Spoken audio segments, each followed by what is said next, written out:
अस्सलाम वालेकुम, good morning. आप सबका मेरे चैनल पर वापस से स्वागत है।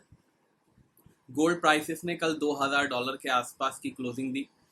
$2000 से भी ऊपर की क्लोजिंग अगर आप देखोगे तो पूरे हफ्ते गोल्ड प्राइसेस ने ट्राई ज़रूर किया। 1990, 1992, $93 तक चला गया था, लेकिन वापस से रिट्रेस हुआ था 1970 के आसपास।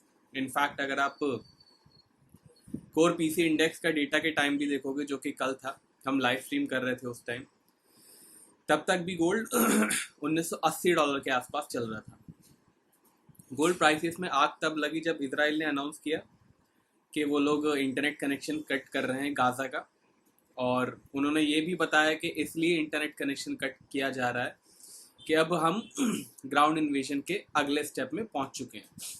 इसका मतलब यह है कि जो एक स्पेकुलेशन लगाई जा रही थी कि इसराइल गाज़ा पे ग्राउंड इन्वेजन नहीं करेगा, वो कल थोड़ी सी ख़त्म होती हुई दिखी, जिसका मतलब यह है कि कुछ आने वाले दिनों में हो सकता है ग्राउंड इन्वेजन हो जाए।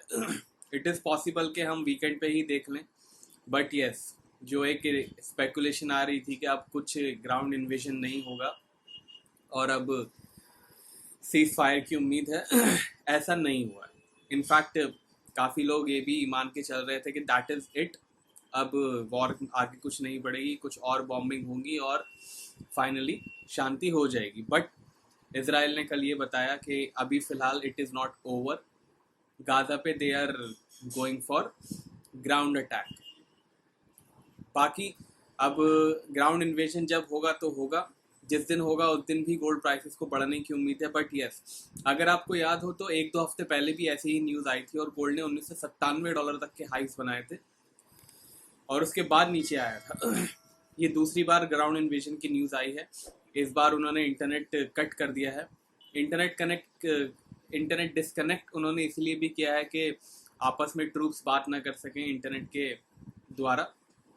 अब ये देखना है कि ग्राउंड इन्वेजन होता है कि नहीं होता है। वैसे देयर आर मैनी, मतलब बहुत ज़्यादा चांस बढ़ गए हैं कि अब ग्राउंड इन्वेजन हो ही जाए। बाकी अगले हफ्ते बहुत सारा एक्शन होने वाला है। जापान की मॉनेटरी पॉलिसी है, फेडरल रिजर्व की मॉनेटरी पॉलिसी है। जी हाँ, फेड की प्रेस कॉन्फ्रेंस होगी, मॉनेटरी पॉलिसी होगी। फाइनली अब उनको डिसाइड करना है कि इंटरेस्ट रेट बढ़ाना है कि नहीं बढ़ाना है। उसके बाद नॉन फार्म पेरोल डेटा भी है, ब्रिटेन की मॉनेटरी पॉलिसी भी है, अनएम्प्लॉयमेंट रेट भी है। तो अगले हफ्ते ये डेटा तो है ही, और ऊपर से ग्राउंड इन्वेजन की न्यूज़ पे भी हमारी नज़र रहेगी। तो अगले हफ्ते बहुत ज़्यादा एक्शन होने की उम्मीद है। तो कोई भी पोजीशन ले रहे हैं, प्लीज़ ध्यान रखिएगा, you must have stop loss in your position. Otherwise market बहुत ज़्यादा दुख दे सकती है आपको, भले आप बाइंग में हो या सेलिंग में। बाकी कुछ भी रहेगा तो आपको मंडे टू फ्राइडे यहाँ पे इंट्राडे वीडियो मिलता ही रहेगा। तो मेक श्योर आपने चैनल सब्सक्राइब करके रखा है। मेरी पेड सिग्नल्स की जानकारी के लिए आप मेरी टीम को व्हाट्सएप कर सकते हैं। मार्केट कमेंट्री भी एक मेरी पेड सर्विस है, जिसमें आपको अगर कभी कभी, जैसे मैं सुबह को वीडियो बनाता हूँ, तो वीडियो बनाता हूँ सुबह को, शाम तक आते आते कभी कभी लेवल्स चेंज भी हो जाते हैं, तो वो चेंज लेवल आपको मार्केट कमेंट्री में मिलते हैं। हफ्ते में 2 दिन तो ऐसा होता ही है, स्पेशली जब मेजर डेटा होता है। कल हमारा कोर पीसी इंडेक्स का डेटा था, तो लेवल्स चेंज हो चुके थे, तो नए level gold, silver, dollar index, Nasdaq के लेवल्स मार्केट कमेंट्री में ही आते हैं। अगर आप इंडिया के बाहर के हो तो ज्वाइन का बटन दबा के कम्युनिटी पोस्ट में मार्केट कमेंट्री देख सकते हो।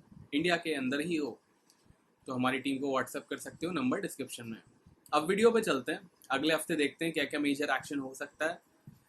मेजर एक्शन तो होना ही है अगले हफ्ते, इतना ज़्यादा डेटा और इतना ज़्यादा अनसर्टेनिटी है। अगले हफ्ते का एक्शन देखने के लिए चलते हैं चार्ट पे। तो यह है गोल्ड का चार्ट।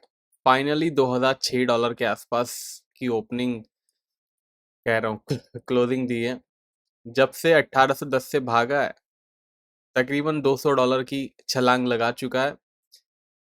अच्छी बात गोल्ड प्राइसेस के अंदर यह है कि ये वाले फॉल की तरह जो है लिटरल फॉल नहीं हुआ है, और बीच बीच में काफ़ी एक रेड कैंडल्स की वजह से गोल्ड को स्ट्रेंथ मिलती रही। एक अंधाधुंध गोल्ड बाइंग जो होती है वो नहीं हुई है, और बीच बीच में ये जो हमारे रेड कैंडल्स हैं, ये कंसोलिडेशन का साइन है, और जिससे गोल्ड के अंदर और मजबूती आ रही है। अगर सारा का सारा नीला होता ये तो ज़रूर गोल्ड ओवरहीट हो जाता, बट जैसे कि आप देख सकते हो कि बीच बीच में लाल रंग भी डाला हुआ है, गोल्ड प्राइसेस ने कंसोलिडेशन दिखाया है, जिसकी वजह से गोल्ड प्राइसेस में और स्ट्रेंथ आ चुकी है और जोर जोर से भागने की उसकी उम्मीद है। सारा का सारा ये कंसोलिडेशन जो है ये गोल्ड को स्ट्रेंथ दे रहा है।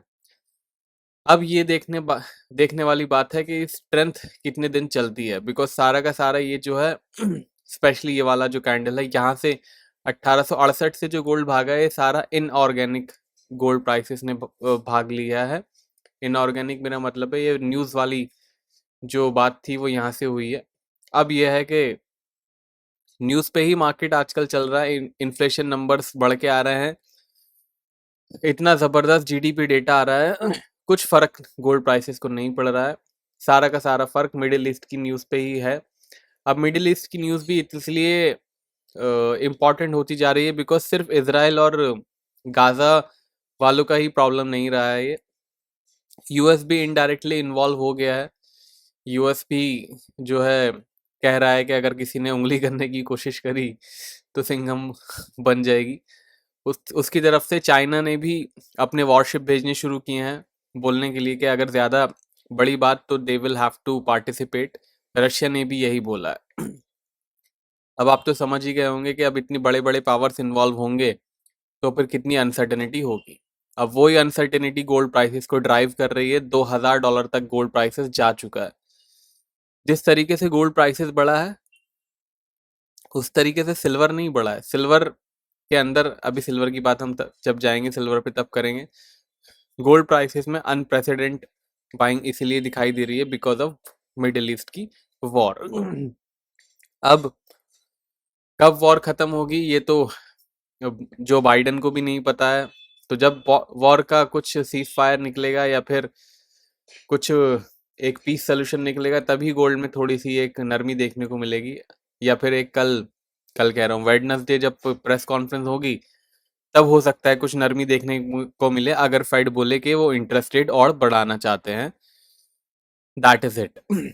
अब ये देखना है कि फेडरल रिजर्व गोल्ड को नीचे लाता है कि छोड़ देता है ऐसे ही। अगर इवन अगर फ्लैट भी बोला फेडरल रिजर्व ने, वही फ्लैट तो उनका वही होता है कि डेटा देख के हम डिसाइड करेंगे, दैट इज उनका फ्लैट। इंटरेस्ट रेट बढ़ाएंगे दैट इज उनका हॉकिश। इंटरेस्ट रेट अब नहीं बढ़ाएंगे दैट इज उनका डोविश। अब यही है कि अगले हफ्ते फेडरल रिजर्व जो डिसाइड करेगा उसके हिसाब से उस फेड गोल्ड प्राइसेस को डायरेक्शन मिलेगा। बाकी अगले हफ्ते मेजर डेटा है, कुछ डेटा मैंने आपको अभी बता दिए, बाकी सारे डेटा देखने के लिए एक बार डेटा की विंडो पे चलते हैं। मंडे को जर्मनी के आंकड़े हैं, प्रीलिम इन्फ्लेशन के नंबर्स हैं। उसके बाद जर्मनी की प्रीलिम जीडीपी डेटा है। ट्यूसडे को चाइना के मैन्युफैक्चरिंग नंबर्स हैं और बैंक ऑफ जापान की मॉनेटरी पॉलिसी है। बैंक ऑफ जापान की मॉनेटरी पॉलिसी इसलिए इंपॉर्टेंट रहती है, एक तो ये टॉप 5 इकोनॉमीज में आता है जापान, ऊपर से सारे वर्ल्ड ने इंटरेस्ट रेट बढ़ा दिए हैं बट जापान ने अभी तक नहीं बढ़ाए हैं। अब उन्होंने इसलिए नहीं बढ़ाए थे बिकॉज उनकी इन्फ्लेशन इतनी ज़्यादा नहीं थी, बट पिछले हफ्ते या फिर 2 वीक पहले उनकी इन्फ्लेशन थोड़ी बढ़ के आई है। अब ये देखना है कि क्या वो एक्शन लेते हैं कि नहीं लेते हैं। अगर एक्शन लिया उन्होंने तो मार्केट में एक अनदर एंगल देखने को मिलेगा। उसके बाद यूरोप के कोर सीपीआई आंकड़े हैं, एस्टिमेट हैं। उसके बाद एम्प्लॉयमेंट कॉस्ट इंडेक्स है यूएस का, कंज्यूमर कॉन्फिडेंस है। वेडनेसडे को advance non farm payroll numbers हैं, दैट इज इतने अब इनसिग्निफिकेंट हो गए हैं ना ये advance non farm payroll numbers. पहले इनको बहुत सिग्निफिकेंस दी जाती थी बट कुछ साल से या फिर पैंडेमिक के बाद से बिल्कुल ये इनकी सिग्निफिकेंस कम ही हो गई है। बहुत अनप्रडिक्टेबल हो गए हैं, मतलब एडवांस रिपोर्ट कुछ आती है और जब एक्चुअल रिपोर्ट आती है वो कुछ आती है। फिर भी एडवांस रिपोर्ट पे ध्यान रखिएगा। वेडनेसडे फिर मैन्युफैक्चरिंग नंबर्स हैं और उसके बाद फेडरल रिजर्व का रेट है। वैसे मार्केट एक्सपेक्ट कर रही है कि कोई रेट नहीं बढ़ेगा बट मेन एक्शन जो होता है वो आपको पता है प्रेस कॉन्फ्रेंस में होता है। उसके बाद थर्सडे बैंक ऑफ इंग्लैंड की मॉनेटरी पॉलिसी है, यूएस के अनएम्प्लॉयमेंट क्लेम्स हैं, नॉन फार्म प्रोडक्टिविटी है, यूनिट लेबर कॉस्ट है और फैक्ट्री ऑर्डर्स है। फ्राइडे को भी एक्शन का दिन रहेगा, यूरोप का अनएम्प्लॉयमेंट रेट है और यूएस का average hourly earning, non farm payroll और उसके बाद अनएम्प्लॉयमेंट रेट भी है। ऑफ कोर्स फिर सर्विसेज नंबर्स भी आएंगे। तो ये मेजर एक्शन है, आपको पता चले गया होगा, बहुत ज़बरदस्त एक्शन वाला अगला हफ्ता है। तो प्लीज़ ध्यान रखिएगा, सारी पोजीशनों में स्टॉप लॉस लगा के ही ट्रेड कीजिएगा। अब इस हफ्ते का रेजिस्टेंस जो है, इस हफ्ते का रेजिस्टेंस है तकरीबन, मैं आपको बता देता हूँ, इस हफ्ते का रेजिस्टेंस है 2050 के आसपास का, मोर और लेस यहाँ पे 2050 के आसपास का रेजिस्टेंस है। इंपॉर्टेंट रेजिस्टेंस है एक ये। अभी इंपॉर्टेंट रेजिस्टेंस ब्रीच होता है कि नहीं होता है, that is we will have to see, but yes 2050 का रेजिस्टेंस एक इंपॉर्टेंट रेजिस्टेंस है, उस पर ख्याल रखिएगा। मार्केट जैसे कि मैंने अभी आपको बताया इनऑर्गेनिक वे में चली है, अब इनऑर्गेनिक वे में चली है तो उसकी मर्जी है, हम तो उसको फॉलो कर सकते हैं बस, हम उस पर टोक थोड़ी सकते हैं। अब गोल्ड का रेजिस्टेंस आपको पता चल गया है 2050 का है। 2050 के ऊपर अगर क्लोजिंग होती तो एक नया लाइफ टाइम हाई की उम्मीद कर सकते हैं। गोल्ड का सपोर्ट है $1930। ट्रेंड बताने की कोई भी ज़रूरत नहीं है, ट्रेंड है इसका पॉजिटिव। ट्रेंड तो आखी दुनिया को पता है कि क्या है इसका, पॉजिटिव। अब आ जाते हैं सिल्वर की तरफ। सिल्वर में आप देखोगे कि उतनी तेज़ी वॉर के बाद से नहीं आई है। यह है वॉर वाला टाइम दिन 2175 और बस 2370 तक ज़रूर गया था, बट जिस तरीके से मार्केट ने नीचे आई है, जिस तरीके से मार्केट सस्टेन नहीं कर रही है ऊपर के लेवल्स पे, that is a little bit worry for silver के बायर्स। सिल्वर के बायर्स के लिए सेम वही लेवल है, $23.30 का एक आंकड़ा है जो उसके ऊपर क्लोजिंग होनी चाहिए। Market need to breach and close above 2330 in order to return to positive. उसके ऊपर जाता है तो फिर वी कैन एक्सपेक्ट $25 के आसपास, above that we can expect around $25। So सबसे पहले सपोर्ट आपको बता देता हूँ, सपोर्ट है 2150 का, रेजिस्टेंस 2330 मैंने ओरली आपको बता दिया है। इसके ऊपर एक और रेजिस्टेंस है जो मैं अभी आपको बताऊंगा, बट यस सिर्फ 20 सेंट दूर है इसलिए मैं लिख नहीं रहा हूँ। 2330 is only 20 pips away, 20 cents away, that is why I am not writing, I am giving you the resistance which is above 2330। मैं आपको वो रेजिस्टेंस दे रहा हूँ जो 2330 के ऊपर का है, 2450।